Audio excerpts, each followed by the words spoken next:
Hey guys, welcome to Rank Rhino. Video game reboots can be a very sensitive subject for fans of a specific video game, especially as radical redesigns often don't pan out.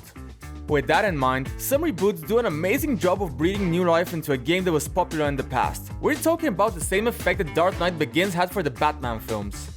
There actually are plenty of reboots that do it right, so this video wasn't a case of finding ones that are successful, it was more like finding the ones that got the most attention due to being amazing games. Let's get started with this list.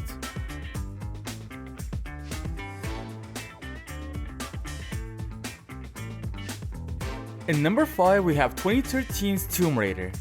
The original Tomb Raider was one of the first 3D games most of us played, and we all loved it. Sure, you could count the number of polygons and the movement was clunky, but the game also introduced us to the iconic Lara Croft and immersed us in her adventures, which included countless hours of solving complex puzzles. As successful and beloved as the first game was, its sequels and reboots were much less enjoyable and were slaughtered by critics.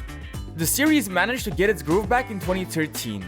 Tomb Raider captured the heart of the original game while fleshing it out as a gritty action adventure. It features a younger Lara trying to survive on a remote island through a series of horrific events. As a modern open-world game, you have the opportunity to either move through a linear cinematic story or go on your own adventure and explore the island with all its tombs and secrets. The combat is also awesome. You're no longer going Rambo mode against hordes of enemies with your dual pistols. Instead, you have to carefully strategize every encounter as enemies can quickly overwhelm you when there's no cover around. The game was successful enough to get 2 more sequels and even its own movie.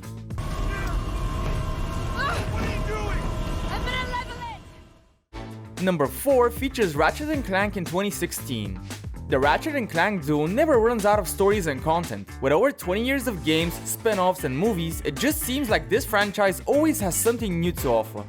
When it was first introduced in 2002, the two were an instant hit among gamers thanks to the dynamic action, awesome platforming, and the unique way in which the game emphasized weapons and gadgets.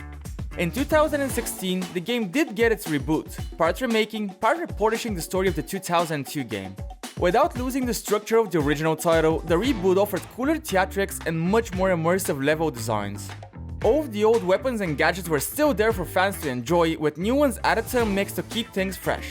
Insomniac Games did a great job of bringing fans of the series back while also inviting new ones. The entertaining and rewarding aspect of the game brought enough success to Ratchet & Clank that it allowed the franchise to expand into the previously mentioned spin-offs. What do you say we get you back to my garage? I'll run a diagnostic and have you fixed up in no time. For number 3, we're fighting demons in 2016's Doom. The original Doom game can safely be called one of the most important games in history. It was one of the first games that brought a simple, fluid gameplay in an FPS, which made it one of the most engaging, fast titles to play in an era of more slow-paced gameplay.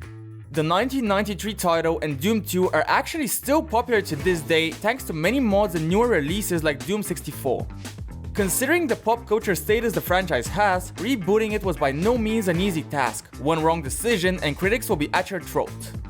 Initially, the reboot was announced as Doom 4, but ID Software later decided that it was time for a fresh start. And there was an entirely new story that I doubt most people noticed, considering that we all love the game because of how fun it makes shooting things. 2016's Doom returns to its original fast-paced, gory shooting roots, unlike the more horror-themed Doom 3. The frantic pace and open level design were a breath of fresh air in an era of otherwise on-rails scripted shooters like Call of Duty. Cannot determine the cause of the demonic invasion until the Resop satellite is brought. In the number 2 spot is God of War. The original God of War games are some of the most iconic hack-and-slash platformers ever made. Heavily inspired by Greek mythology, the games follow the anti-hero Kratos who goes through heaven and hell, literally, to exact his revenge upon the Greek gods. At some point, the game's flame did fizzle out, resulting in waning interest in Kratos' agenda against the Olympians, especially as he dealt with basically all of them. When the 2018 God of War was announced and people found out it would be based on Norse mythology, there was a lot of skepticism. Not to mention, Kratos would have a new sidekick, his prepubescent son called Boy.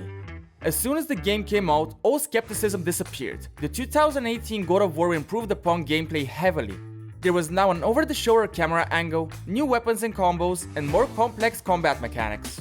The story is also much more fleshed out and deep, with you playing as an older, wiser Kratos who's trying to overcome his past. The Greek demigod's epic journey in Midgard showed everyone what's the right way to do a reboot of a classic franchise. There's nowhere you can hide, Spartan. Put as much... And in number 1, we have Deus Ex: Human Revolution. The original Deus Ex is hailed as a masterpiece that managed to be one of the first games to blend FPS and stealth gameplay with RPG game elements. The game was beloved by fans thanks to it giving you freedom in how you can deal with different situations, build your character any way you want via skill points, and even tackle major enemies early on, thus changing later events. The influence of the first game can be felt even to this day with titles like Cyberpunk.